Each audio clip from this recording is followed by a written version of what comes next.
Welcome. I'm Dr. Paul VanValin, and you have joined the webinar, Lead Like the Good Shepherd, The Shepherd Knows His Sheep, Part 1. And if you happen to not know who uh, I am a licensed clinical psychologist in Norfolk, Virginia. Before I was anything, I was a preacher's kid. Been married for 38 years, have 3 adult sons, and as far as leadership, I just wanted to give a little background. I was first elected to be an elder of a church at 25 years of age. I have since functioned as elder in a couple environments, have done a lot of teaching and worship and various things. Founded Eden Leadership Institute in 1994 and Eden Counseling Center in 1995. I've been working with church leadership all of my career and had the privilege of being the executive chair as we hosted the Franklin Graham Festival in 2007, which put us in relationship with 2,500 churches at that time. In 2015, we formalized Eden Leaders Coaching and Consulting Team and have since done some substantial consultation with large church and small business. And the last bullet on this slide just is, I'm realizing this sort of summarizes what I do. As an apologeticist for the Bible using social science, you'll get some biblical reference, you'll get science findings, largely from social science, and you'll hear stories of my life as I testify to what God has done for me and through me to some degree. So that's what we're about. And this particular presentation is about leadership and derived from some work that I've been doing in Brooklyn. I have friends up in Brooklyn who have invited me to help craft quarterly training for leadership, and we did one in March. There, the first one went very well, and so some of the content has been evolving from my relationship with the various groups like that. I'm going to have to excuse myself just for a second and pull up a video I want to show you from Forbes magazine that has to do with qualities of great leadership. And it's real short, we're just going to watch this together for less than a minute.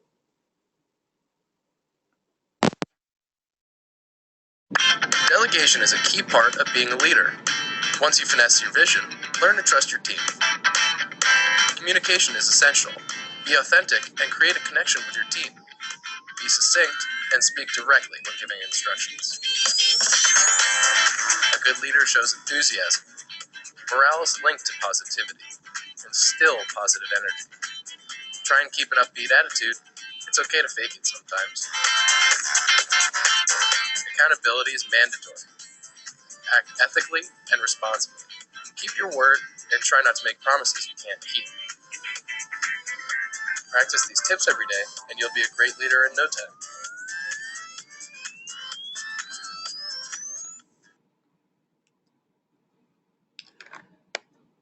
So that, Forbes created that. And the 4 elements of great leadership derived from this, presented in this video, are the ability to delegate, to communicate enthusiasm, and create systems of accountability. So this was part of a review that I was making, and I went ahead and left all that website in there in the slides, which are available. They'll be online, and you can look that up if you want to view it or share it. It's a nice, succinct little video. It was part of I did a quick online survey as I was preparing this, just looking up what do people think are the top 10 or qualities of a great leader. These are things I was looking at, and they vary somewhat. There probably are about 30 different qualities that people claim good leaders have. All of them seem very reasonable, very valid, and but most of them have to do with relationship. And it's just going back to this slide, people are involved in all of those elements. Delegation, communication, enthusiasm is a shared emotion, and accountability are people interacting with each other regarding common behavior and mission. So relationship is a very significant part of what good leaders do. And so most of my teaching focuses on the area of relationship development, enhancement, and motivation. And current research in leadership shows that it is very, very relevant to success. we're using a shepherd metaphor, which comes right out of the Bible.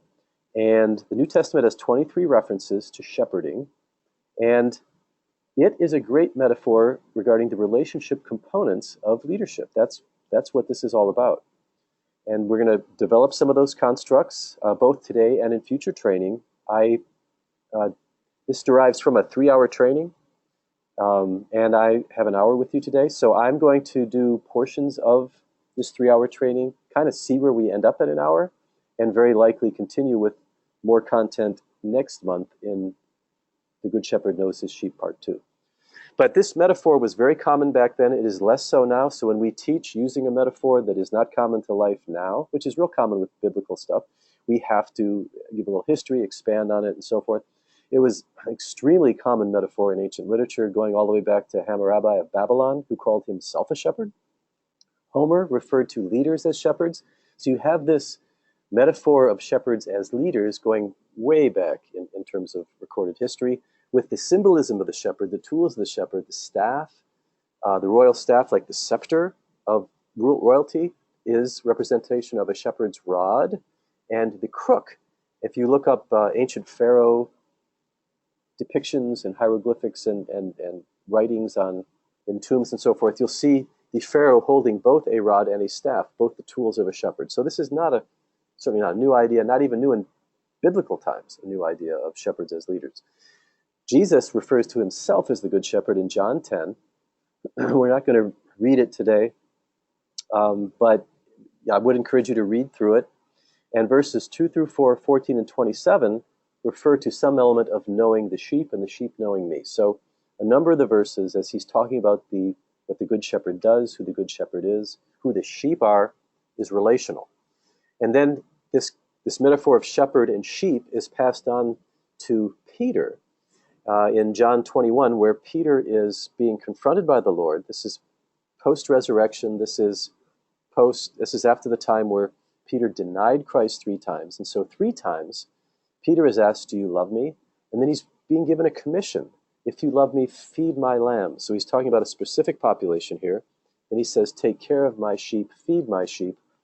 And he does it 3 times, which we believe relates to the denial of being known by Peter 3 times. So we have this rich metaphor of sheep and shepherd that we were going to work with here. The responsibilities of a shepherd, practically speaking, include feeding and watering. And these, of course, we'll use them metaphorically.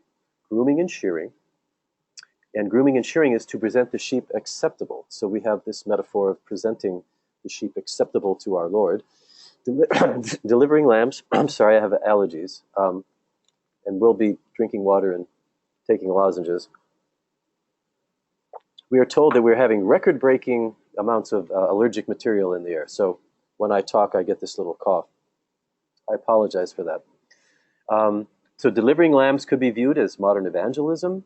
And in a spiritual direction tradition, the development of newness in a person's life, not just perhaps the moment of salvation that evangelical conservatives view, but other developmental themes in the life of God's people. Leadership, seeking after the lost, which is another rich metaphor, and protection. These are all common tasks of the shepherd, and we're going to be addressing several components over the next 3 trainings. The tools are very interesting. You have the shepherd's rod, which is used not with the sheep. The crook or the staff is used with the sheep. So you have this really tool of violence and a tool of peace in the hands of the shepherd. The crook may have had a little spoon-like ending carved out where he would flick little dirt clods to direct the sheep, certainly not harming the sheep, but keeping the sheep attentive to the path, whereas the rod is actually used to harm an enemy. And so you have reference to the thief, you have reference to wolves in Scripture, and so the rod is reserved for them.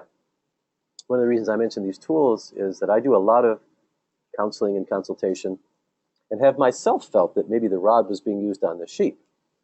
Sometimes the way people communicate, the directives they give, can be experienced by the sheep as very harsh. And so part of what my training is about is learning to differentiate. What is the difference between the experience of the crook and the rod? So we have in verse 14 the most clear statement, I am the good shepherd. Jesus is declaring his role as leader. I know my sheep and my sheep know me. And so if you look up the word to know in the dictionary, just a common dictionary, you will see that it is um, uh, defined as a form of intimacy. So to know someone is to have an intimate relationship with them. And so these four elements, I believe, are part of leadership, particularly church leadership. It takes time to build relationships, so that has to come out of our schedule someplace. We have to know what safe conversations are, and we'll be talking about what are the elements of a safe conversation. In order to build intimacy and trust, we have the age-old reality of confession. We want people to have the freedom to reveal those things that need to have light shed upon them. They need training. They need to learn more discernment. And so we have to know how to receive that and encourage more of that, because in Protestant tradition, confession is not mandated. It is totally elective. And I've worked with many leaders who never are in a position where people will entrust their secrets to the leader because it doesn't feel safe. And that all relates to trust. I trust you not to gossip about me. I trust that you will receive me and love me no matter what I've done. These are elements of agape and phileo. And I'm using these terms similar to the way C.S. Lewis used them when he talked about the four loves. It gives us a way to distinguish the word love and break it down into four parts. Although I'm aware that Scripture doesn't always use them consistently because of writing styles, I think they're a useful tool for us. So the Good Shepherd, or we as his representative shepherds, share agape love. We care for, we'll even sacrifice for his sheep, and we are friends, and we have friendship. So these are appropriately bounded relationships and roles that we have with our sheep. So what defines a safe conversation? First of all, you have to know yourself, and I'll be expanding on that idea subsequently. You have to, in fact, all of these I will expand on, maybe not in this session, but next. Knowing yourself, knowing who you are, and how you respond to specific situations, knowing the boundaries of your role. This is really important for our own sanity. What is the limits of my influence, and how do I communicate to people so they have reasonable expectations of me? This actually creates safety. I know what my leader does. I know what he or she expects of me. I know how to relate to my leader. I know when they're available, when they're not. All this has to do with safety, so that they're not wondering, oh, I don't want to be a burden. I don't want to be a nuisance. Maybe I shouldn't share this. This might be, not appropriate. So we have to be able to listen well, and we'll talk about being the good listener, ask clarifying questions. And in ourselves and in other people, we need to be able to discern, when is someone giving me a message that the main thing I pay attention to is the emotion. And this would be true in times of grief, times of sorrow, times of anger, which may relate to grief, and because facts are distorted, as we'll expand on briefly. And then in myself, to know oneself, how do I respond when people are expressing certain emotions? Because we have our own emotional reactivity, and what we want to develop is the ability to create a safe space regardless of what the other person is sharing. And when I'm in my right mind, I do that pretty well. I'm going to share an example where sometimes I make mistakes. And then lastly, timing and discernment, when to speak, when to be silent. Developing this in a mature fashion creates what for the other party is a safe conversation. So these are the elements that I think have to be present in pastoral relationships, in counseling relationships, in appropriately bounded marketplace leaders, relationships with other leaders. These are just very important. Now, just a few moments on knowing yourself.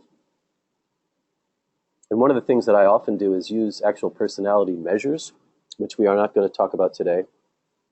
By the way, in terms of feedback, if you, when you get your survey, these elements, you're going to hear a lot of kind of introductory elements. And if you would like expansion on anything, just please put that in the survey, and we'll craft future trainings, and hopefully in response to that to some degree. So this concept of transference and countertransference relates to, in the previous slide, recognizing emotional versus rational messages there in the fifth bullet. So we all perceive events, circumstances, emotional situations through the lens of our own history. and so does everybody else. And so really, really knowing yourself and knowing, okay, when I talk to this kind of person, I have this kind of emotional reaction, doesn't mean I need to necessarily respond to it. A really negative example of this is that there are people who are kind of predators. They seek to come alongside leaders and then put them into situations that are bad for them. I could name several instances of both men and women. Since most Protestant church leaders are men, the story more often is a woman who seeks to get alongside the leader and causes all kinds of problems through uh, out of bounds friendship, even sexual activity.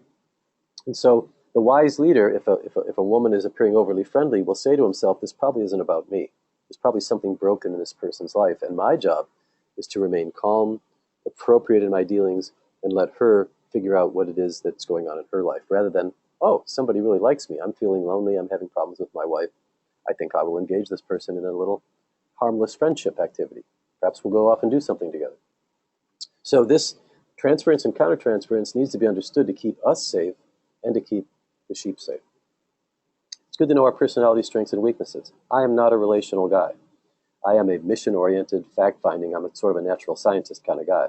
But everything I do is relational.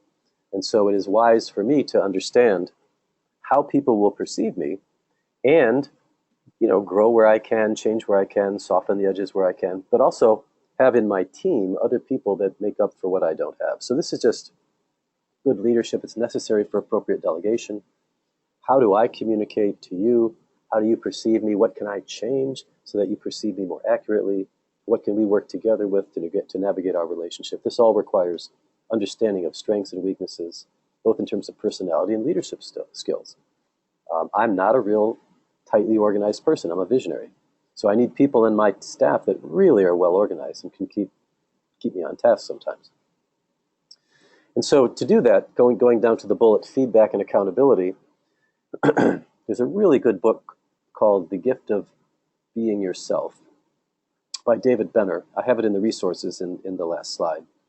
And he says that you really can't know yourself without knowing God and others. You can't separate one from the other, because our view of God is shaped in part by how he enacts with other people.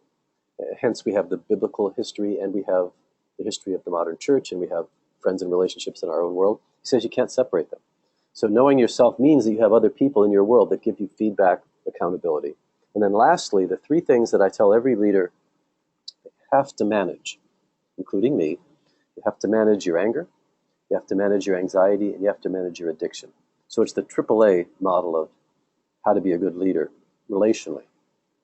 And leaders are at risk of failing and falling when they fail to manage one of those three things. I've seen leaders removed from leadership because of uncontrolled anger.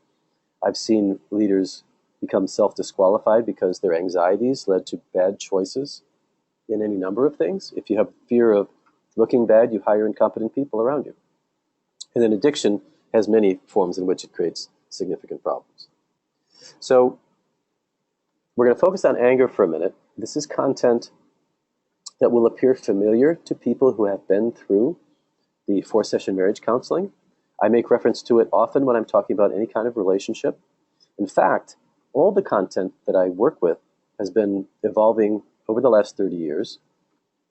In 1991, I was doing a marriage workshop in a church in Norfolk using similar relationship tools. And the former mayor of Norfolk, retired physician who had served a number of terms as mayor of Norfolk, approached me and said, these things that you're teaching us are wonderful for marriage. And I think he had been married 60 years, so he was really a senior, mature person. He said, this is great for marriage, and it strikes me that it's also really good for business, good for government. You're teaching some very fundamental relationship tools that apply to any situation. And so what I have evolved into, God has developed into, is when I'm doing corporate consultation, when I'm doing pastoral counseling coaching, when I'm doing church staff training, I use the same constructs, the same principles of identifying one's own emotions, knowing how they affect other people, knowing how to modulate or regulate our own emotional reactions I use the same construct. So you will hear redundancy as you hear me teach in different contexts, because it is.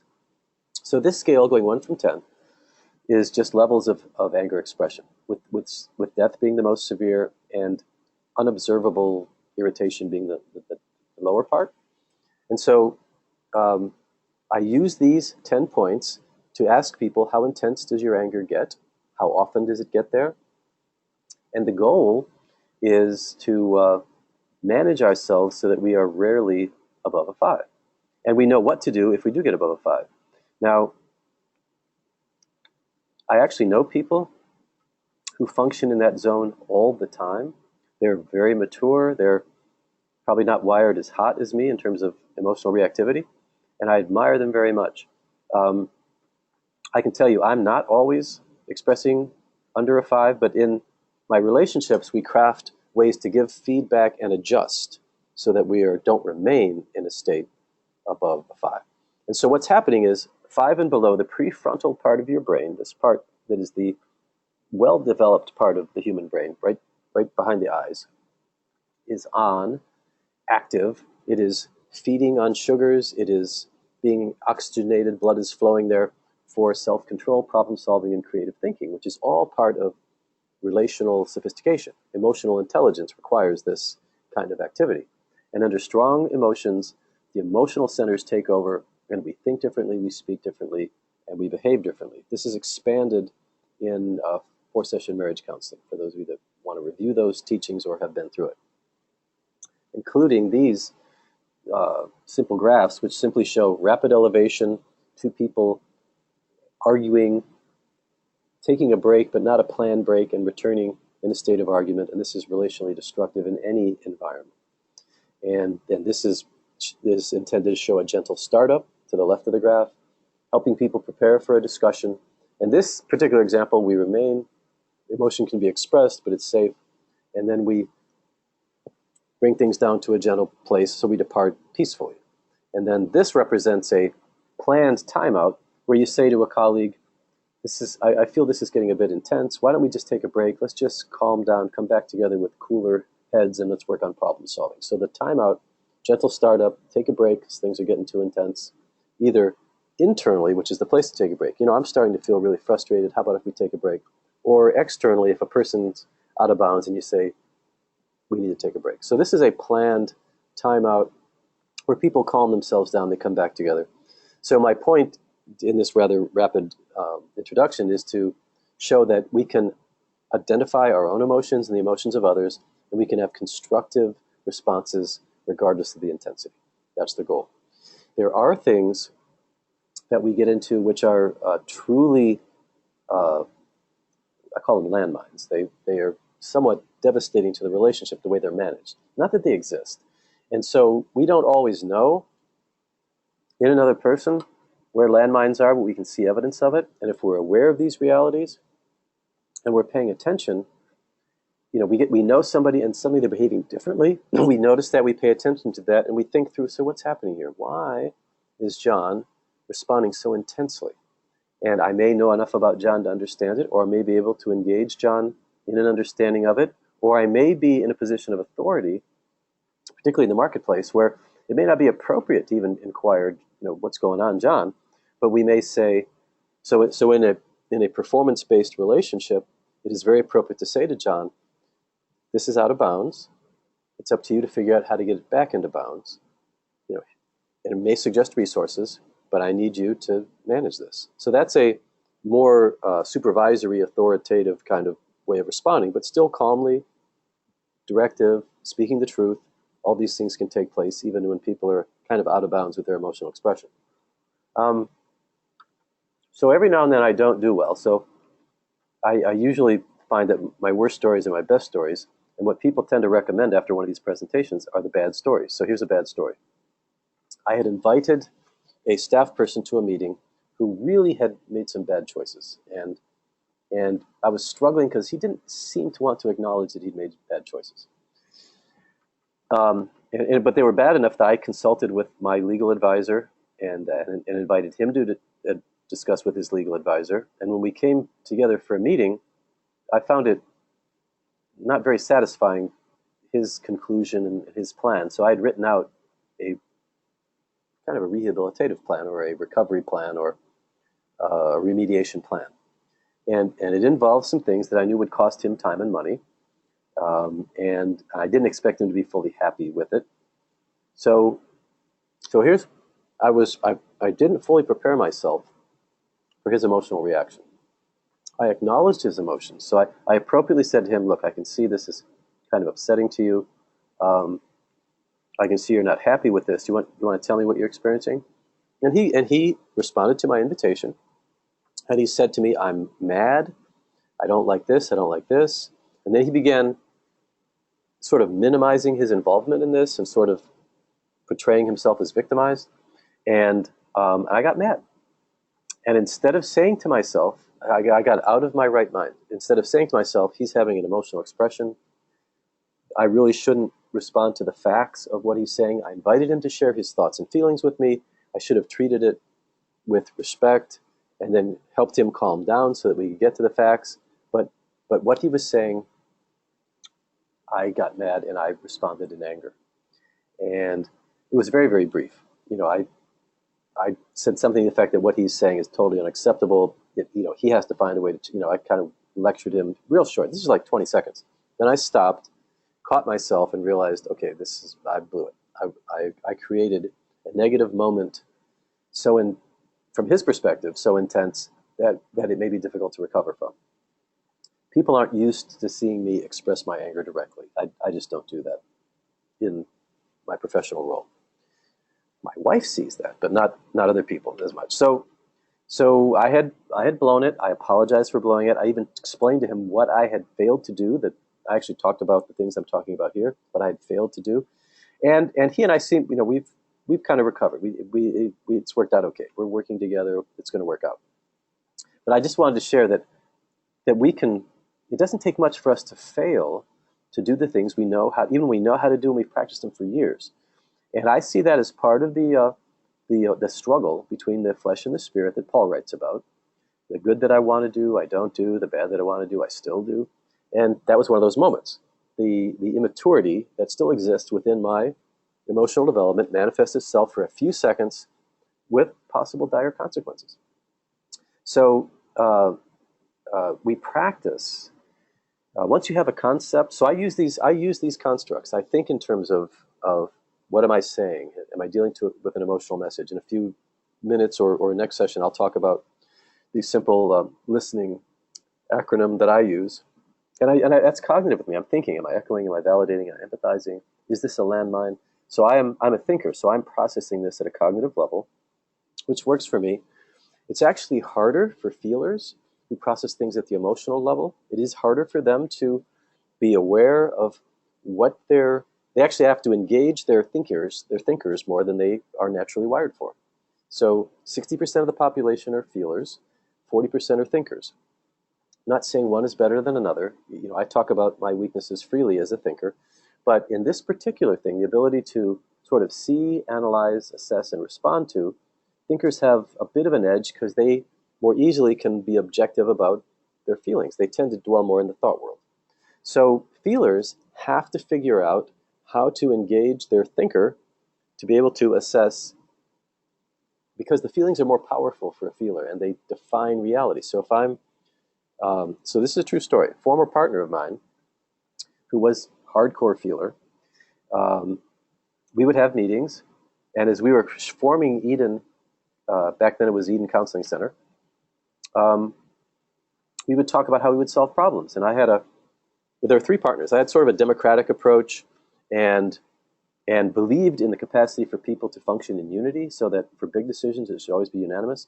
And so this one partner said, and I heard this many times after, well, I think the one that's most passionate about it, that passion is an expression of how important it is, they should get their way.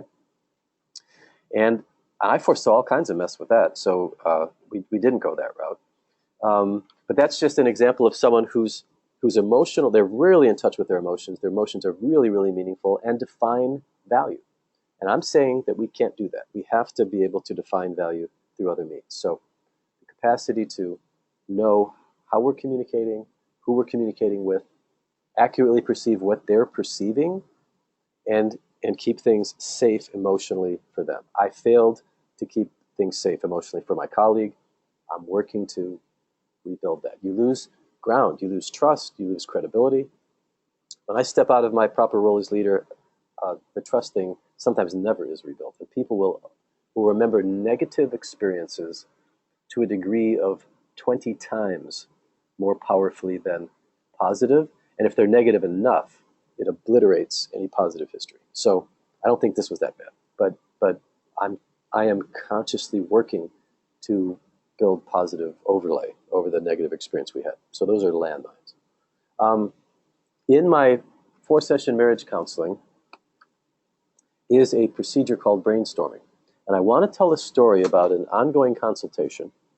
And I would like to acknowledge this is a real case. It's active and live. I'm not going to reveal the identity of the parties. I'm going to disguise it sufficiently so that they are unrecognizable. Not that they're ashamed of their story, but that's just is a reasonable thing for me to do. So brainstorming is the ability for 2 or more parties to sit down. They're having a problem. They define it in neutral terms, and then they brainstorm. They simply toss out ideas and record them without talking about them, just tossing them out, things that might help. And this is a creative process. Sometimes it gets a little silly. Sometimes you're throwing out bad ideas. But that's what creativity is about, stepping outside the normal boundaries of the regular box and looking at other opportunities. So when this goes well, in a few minutes, people come up with ideas, some of which are good, some of which are bad.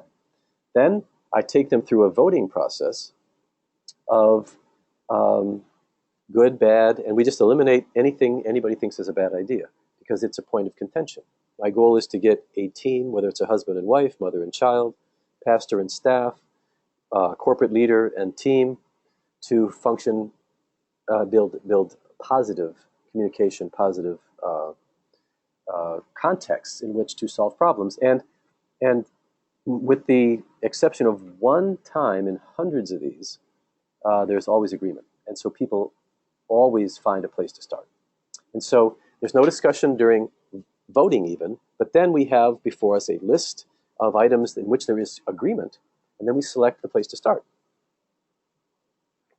And I wanted to just give you an overlay of this. We don't have time. When I do a conference, I always make sure we practice this so that people get a feel for the positive emotion that can take place as people are discussing problems. So I love doing this with teams, married couples, families, because it creates a context for a very different emotional experience and outcome of a problem that could have been going on forever, highly contentious. So I'm telling you a true story that illustrates, I'm going to weave several of these points in that I've talked about so far to illustrate how one has to be discerning as a leader to select the method that applies to the situation. So this is a true story. I was called into a consultation with a company that had been in existence for a number of years, but only within the last couple of years have they expanded in such a way as to bring in increased leadership. So you had a core company that was really, really small, but they dealt in services that had a pretty high price tag. So they did services that were expensive, therefore they made money. That's how that works. And they brought in leadership that they believed would enhance their capacity to grow, both in terms of influence in the niche with which they served and monetarily. So that the goal would be where there were 3, there were now 6, but profitability would greatly exceed 6 times profitability, so that in the end they had a kind of affluence and influence that was the vision of the founder, the leader. So they went to work together, and as they told me a story in a 2-hour meeting. I had a 2-hour meeting with them, met all the principals, had previously done some personality measures, had them turn in and written statements of the problem. So before I sat down with them, I had them write out what each person perceived the problem to be, had them take some real simple personality measures. So I had some feel for how they might interact in terms of reading emotion and responding to thoughts and how they might communicate and perception of the problem. And when I do that, I'm looking for where is their unity and where is their discord. And so I typically start a session with some introductory comments, kind of warming up, and then, but because time is money, so to speak, pretty quickly we're into the problem. And so I always start with, so these are the things that I see agreement in, and I'm usually using a whiteboard or something, and so there's agreement that this is a problem, this is a problem, this is a problem. Now, here's some areas where there isn't agreement. Somebody says it's this, and now we're touching into where people are often getting into blaming each other. So they're telling me their story. I'm kind of crafting how we talk about it, and so I got a feel for the problems. Well, it was an hour into it, maybe 90 minutes into it, when I finally realized how desperate things were with this situation. As they kept telling me the story and their productivity and their goals, it was clear that if they didn't have a change in a month, that some of the parties were not going to be able to financially stick with the ship. And they were all highly motivated to make it work. There was some blame shifting taking place. They disagreed as to who fault it was or what the solutions were. And so I had been beginning to teach them about listening and communicating. And I stopped and I said, okay, now I get it. And I taught them brainstorming, and we did a brainstorm. And I said to them, after doing that, I'd like to meet with you in 2 weeks. I would like all of your meetings to be run in this format. I don't want anybody talking to anything outside of this format. You can't do it. I had already observed how rapidly they fell into blame, counter blame, mild. They were sophisticated, good Christian people. So when I used the word attack, it was not out of bounds. But I saw how quickly they fell into a dysfunctional communication pattern, focused on historical problems rather than future solutions. And so my intervention with them, I only had 2 hours with them, was to craft the brainstorming approach, to teach them how to do it, to take them through it so they experienced it, and then and I said, I try not to be this prescriptive, this demanding as a coach, but these times warrant this. I mean, I really would like you to listen to what I've got to say, and I really would like you to do exactly what I'm going to tell you to do, and I believe things will turn out okay. So I took a much more aggressive, declarative position because that's what critical times require. As a leader, as a shepherd, if the wolf is attacking your sheep, you attack the wolf. You don't sit and talk about it. You don't have a meeting to determine, is this a wolf, is this not a wolf? And so I did what I thought was appropriate as a coach, and I gave them very prescriptive advice, not knowing them well enough whether they could do it or would do it or wanted to do it. But they said that they did. The feedback I got after the meeting was that it was very useful. Let me assure you that it takes a while for people to get these things I'm talking about. Though very simple constructs, it's hard for people to get their head and heart wrapped around how simple it can be to fix some things, because they'd been in conflict for a year. They'd been without revenue for 9 months. I mean, they'd gone from a small affluent company to really not good shape. So they were willing to buy in. The leader, at the end of the session, though, this is an example of how it's kind of hard to get everybody to get it. At the end of the session, one of the leaders says, well, okay, so you want us to run our meetings in brainstorm fashion. I get that. But before we talk to you next, how do we talk about the rest of it? So very clearly, just, the old habits are so ingrained, and Satan is so wanting us to step out of the lane of safety into the lane of danger. And so I got really blunt with them, and I just said, you guys can't do this. You do not have the skill set to talk about it. Let me make this perfectly clear.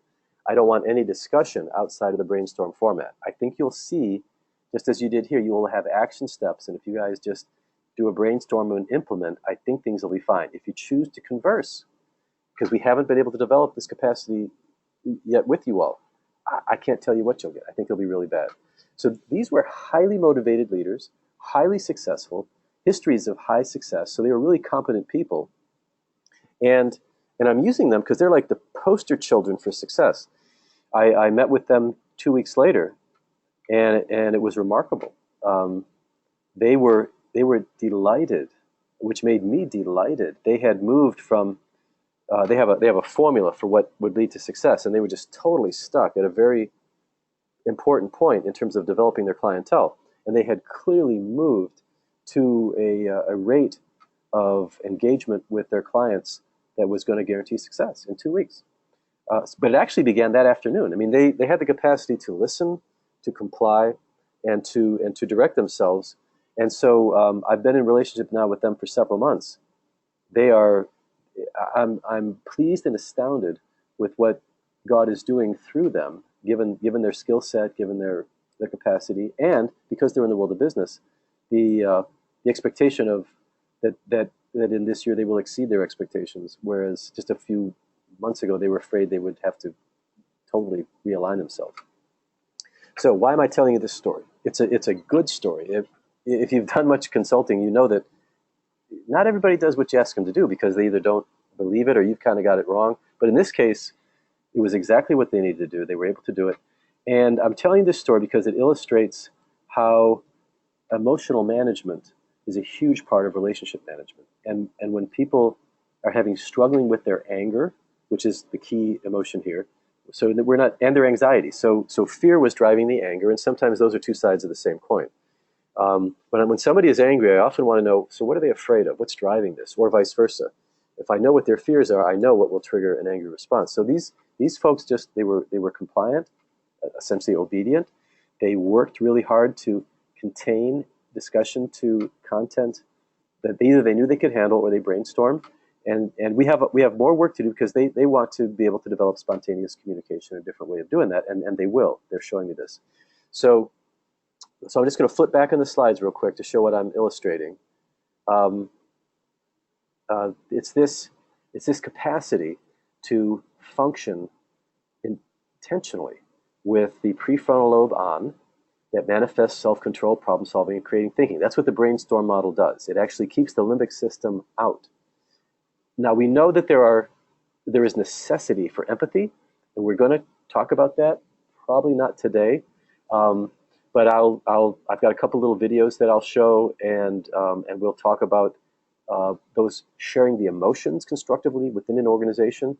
Again, those of you that have heard me talk before, you are familiar with the constructs in terms of marriage. So you just need to use a little creativity to see this applying to groups of people who are not married, but they are in a mission together, so they are functioning together. So that's how we're applying these things today. So I wanted to give you a sample of taking people out of their emotional mind into their rational mind using a very rigid structure, brainstorming, and how motivated people, once they get it, can do that in spite of unresolved issues. And so that's hard for some people to get their head wrapped around. We've been so impacted by the early 20th century mental health movement. We kind of have bought into that we have to resolve all our issues. And so there's value in hashing and haggling and going back over and recapitulating and there's really not. There are times when our history is really important to understand, particularly personally, when it comes to transference and countertransference stuff. That is all looking at personal lenses, and so there's real value in understanding your story and grasping as much as you can about the other person's, but there isn't great value in an organization of haggling over past offenses and that kind of thing. So discernment, we'll get to that. The key leader needs to be discerning in when to engage in the emotional sphere and when to engage in the cognitive sphere or the rational sphere. And I gave you a story of people that they were able to get it, and they were really different. They were some really emotional people, really cognitive people, but they all came together and they made it work, which was fantastic. So do feel free during this presentation to make comments. Let me just check the chat menu here. Don't have any chats yet. If you have anything you want to say even during the presentation, feel free to do so. Mirabella can give me a heads up through her mic because I'm not watching that very closely. And regarding future videos, when you get a survey, I need feedback from you as to how you experienced that video. I'll be honest with you, when I ran it through GoToMeeting, which is our software, the audio was fine, but even with good, I was using a Wi-Fi and a landline format. The Wi-Fi had a little bit of jerkiness to the picture. It actually should have been a fluid movement kind of thing, so when someone was writing or moving around, it should have been fluid, not jerky. So if you could give us feedback as to what your experience was, I may need to explore other technology to be able to make sense of how we use videos in the future. So let's talk a little bit about role boundaries. So going back to the slide that talked about safe conversations, one of them was knowing yourself, and I chose anger to be something to use illustratively.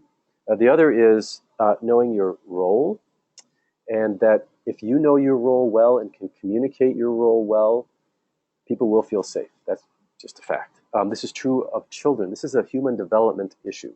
Little children who know the rules, know that the rules will be maintained, are less anxious, even if they want to break the rules. If and they will test. We call it testing the boundaries. So, mommy said I couldn't have a cookie. I want a cookie. I got a cookie. Oh, I'm in timeout. But so frustration may be present, but not anxiety, because they know what's expected. The parent is consistent. So that is within us from childhood. It's still within us as adults. If we know the rules, we know the rules will be reinforced. We know the rules are good for us. Though we may be frustrated at times, we're not going to be anxious. And this is really, really important for healthy team development. So you as leaders, Richard Gardner's book, Leading Minds, I would recommend to everybody. It's a great book. He's not necessarily a Christian author, although he uses Jesus as as an example. So sorry for that cough. He also uses Gandhi and Buddha and Eleanor Roosevelt, and so he has, I think, a dozen figures that he gives biographies and illustrates different kinds of leadership. But in his preface of this book, he acknowledges that leadership is lonely, which it is. Harry Truman had a placard on his desk. He was a former president of the United States. The buck stops here. There is no higher authority other than God. We're it. And so you need to know when are you doing well? That's standards of performance. In terms of ministry in particular, one of the problems, research with ministers shows that one of the most stressful things that they deal with is lack of clarity of role, lack of clarity in authority, and the fact that they have too many bosses, having to deal with the opinions. The bigger your church, the more perceived complainers you have, to be blunt. So, if you have a church of 2, you got 2 people who have an opinion as to what you should be doing, and you multiply that by whatever number. And so it is good for the leader to, with God's help, define what is my job, what are the limits of my authority, what are my standards of performance. And if you have a board, if you have, however you're structured, you put that in writing and you communicate it. This is what a good pastor does and is in our church.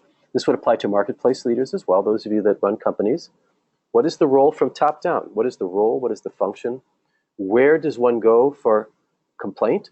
Because what do you do if the top guy disagrees with you? There needs to be ways to deal with things. In Eden Counseling, I am the top guy. And I work with people who are highly sophisticated, independent functioning. I don't tell them what to do. That's not my job. It is my job to keep them within boundaries in terms of documentation, ethical behavior, just practical things like keeping their schedule well, communicating well with their patients. So I do have some say in certain things that they do. And I realized that I could come into conflict with an individual, as in the story I did, for example. I said, look, if you and I can work this out, great. But if you really feel that what I'm doing is wrong, you really disagree with this, then we need to pull together a committee. And I put this in contracts now. We will pull together a committee of 3 clinicians, and those 3 clinicians will function as arbitrators. So I've installed that in my organization. And so you may have, if you're a pastor, you may have elders, you may have some group, or you may be part of a denominational system where you can step, like if you're Presbyterian, you can step to presbytery for help. But we all have to have help. We can't do this alone. That's a real biblical premise that we'll elaborate on as we move forward. So what is the chain of authority, including who am I responsible to? So Paul VanValin is responsible to the laws of Virginia, to the licensing boards, and to arbitration. So I'm doing this to show that they're beneath me organizationally, and to arbitration teams of 3 that we elevate for a season, for a particular purpose. Standards of performance are best done in writing. And I'll be honest with you, I'm working on that at Eden.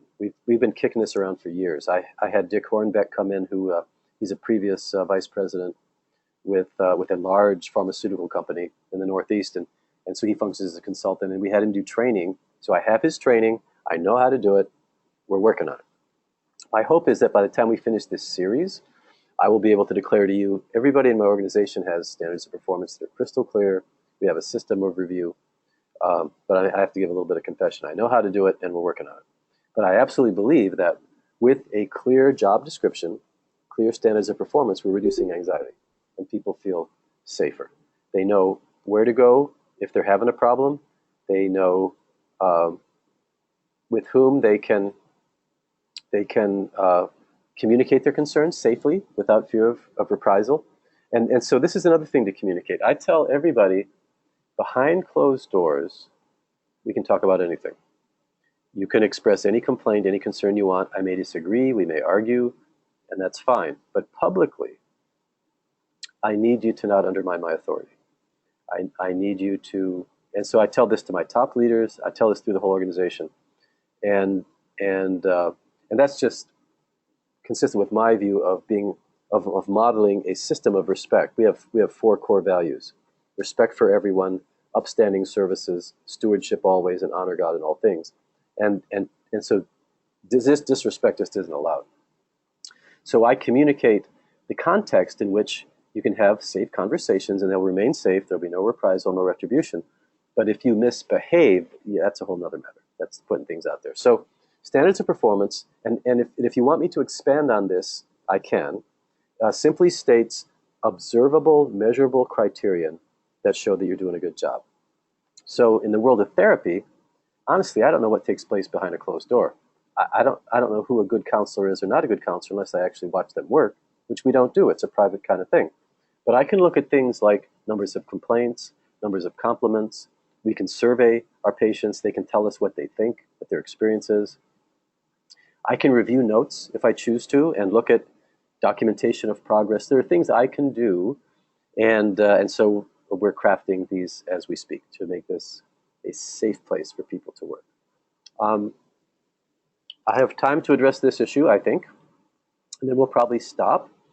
In the Commonwealth of Virginia, and in many states in the United States, only clergy and attorneys, it's the last bullet, have privileged communication. That means a judge can call you into court and say, tell me what John said to you, and the attorney says, he's my client. You know I don't have to do that. I can't do that.